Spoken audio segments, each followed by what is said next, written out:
well, the first day I moved in, it wasn't really that big of a shock because I moved in early, so no one was really here. And I had been up here a lot last year. So I had kind of gotten used to the, you know, the whole big concrete jungle and all that kind of things, where to go and where I'm going to be staying. So that wasn't really a shock to me. The only shock was the people and, you know, the different kinds of races that you come in contact with. It was a big culture shock. There have been tears, blood, sweat and tears, I must say. For me, it was just directly with the learning criteria and, you know, the content, the volume of what, it's not what you're learning, it's the volume to what you're learning. Like, it's not that the stuff is hard. Some of the stuff is hard, but then some of the stuff is just heavy work. A time when I was really, really low was at the end of our first half of the semester.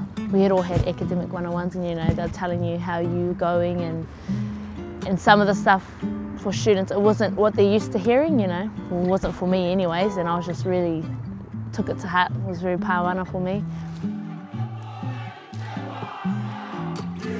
One of my biggest highlights this year is meeting the people in my cohort. You know, our cohort is made up of 70 Māori and PI students, and it's just being in an environment where we can study and be comfortable with what we're studying, and because some of the stuff we learn about is heavily about equity, population health, and, you know, equitable access to healthcare and those kind of things. And so it feels cool that we have a lecture theatre or a class where we can just be comfortable and agreeing, and you don't have people around you like, oh, I don't want to learn about this, you know.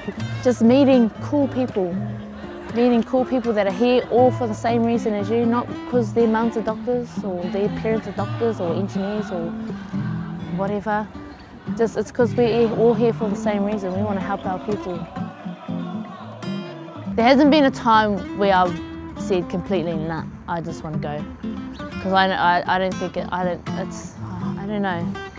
There has been a time when I've been down and I have been contemplating on whether I can do this, but it's more the question of questioning myself if I can do it, not questioning if I want to do it still, because I know I still want to do this. It's just wondering, just at times I'm just like, can I do this?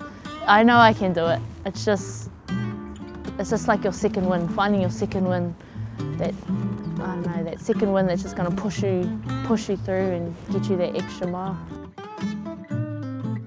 The volume of work you do get is a huge shock to the amount of stuff you do at school.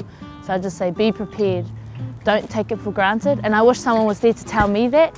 You know, study right from the start, do all that the lecturers tell you, like read all the lecture guides at the start of the year when you get them.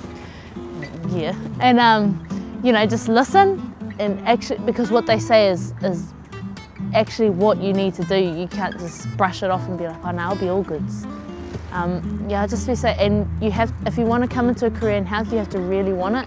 You can't just come in half pie and be like, oh yeah, maybe I'll just do this for fun. You know, I don't know anything else to do.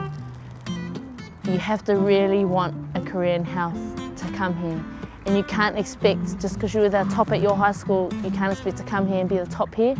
Because everyone that comes here is the top of their high schools. So you're kind of on an even playing field, if not lower or higher than other people. But yeah, just really be prepared.